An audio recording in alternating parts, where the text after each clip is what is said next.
Hi hello ಸ್ನೇಹಿತರೆ, ಹುಳ್ಳಾಸ್ ಕಿಚನ್ಗೆ ಮತ್ತೊಮ್ಮೆ ಸ್ವಾಗತ. ಇವತ್ತು ನಾವು ಕೊತ್ತಂಬರಿ ಸೊಪ್ಪಿಂದ ಚಟ್ನಿ ಮಾಡೋದನ್ನು ನೋಡ್ಕೊಂಬರೋಣ. ಇದನ್ನು ಒಂದು ವಾರದ ತನಕ ಇಟ್ಕೊಂಡು ನೀವು ತಿನ್ಬೋದು.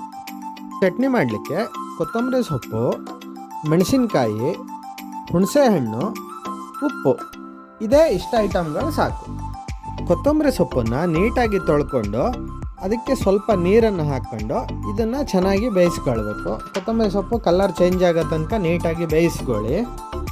ಈ ಚಟ್ನಿನ ನಾವು ಮಾಡಿಟ್ಕೊಂಡಿದ್ರೆ ಅಡುಗೆ ಮಾಡ್ಲಿಕ್ಕೆ ಟೈಮ್ ಇಲ್ಲ ಅನ್ನೋ ಸಂದರ್ಭದಲ್ಲಿ ಇದು ತುಂಬ ಉಪಯೋಗಕ್ಕೆ ಬರುತ್ತೆ.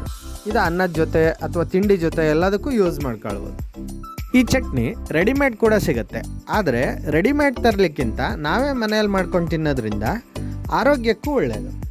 ನಾನು ಆವಾಗ ತೋರಿಸಿರೋ ಮೆಣಸಿನ್ಕಾಯಿ, ಉಪ್ಪು, ಹುಣಸೆಹಣ್ಣು ಇದ್ರ ಜೊತೆಗೆ ಬೇಯಿಸಿಟ್ಕೊಂಡಿದ್ವಲ್ಲ ಆ ಕೊತ್ತಂಬರಿ ಸೊಪ್ಪು ಅಷ್ಟನ್ನು ಮಿಕ್ಸಿ ಜಾರಿಗೆ ಹಾಕಿ ಇದನ್ನು ಚೆನ್ನಾಗಿ ರುಬ್ಕೊಳ್ಬೇಕು.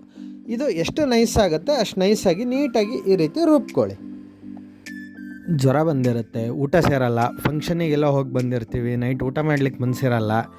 ಇಂಥ ಸಮಯದಲ್ಲಿ ಈ ಅಡುಗೆನ ಮಾಡಿಕೊಂಡ್ರೆ ಊಟ ಚೆನ್ನಾಗಿ ಸೇರುತ್ತೆ. ಹಾಗೆ ನಮ್ಮ ಚಾನಲಲ್ಲಿ ವಿಡಿಯೋ ನೋಡಿದವರು ದಯವಿಟ್ಟು ನಿಮ್ಮ ಅನಿಸಿಕೆನ ಕಮೆಂಟ್ ಬಾಕ್ಸ್ನಲ್ಲಿ ಗೀಚಿ. ಯಾಕಂದರೆ ಅದರಿಂದ ನನಗೂ ಸ್ವಲ್ಪ ಉಪಯೋಗ ಆಗುತ್ತೆ.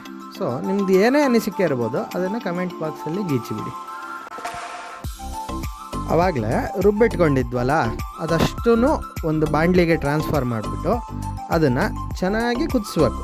ನೀರಿಗೀರೇನೂ ಆ್ಯಡ್ ಮಾಡಬೇಡಿ. ಅದು ಎಷ್ಟು ಗಟ್ಟಿ ಆಗುತ್ತೆ ಅಷ್ಟು ಗಟ್ಟಿ ಆಗ್ಲಿಕ್ಕೆ ಬಿಡಿ. ಅದು ಬಬಲ್ ಬರೋ ರೀತಿ ಕುದಿಲಿ.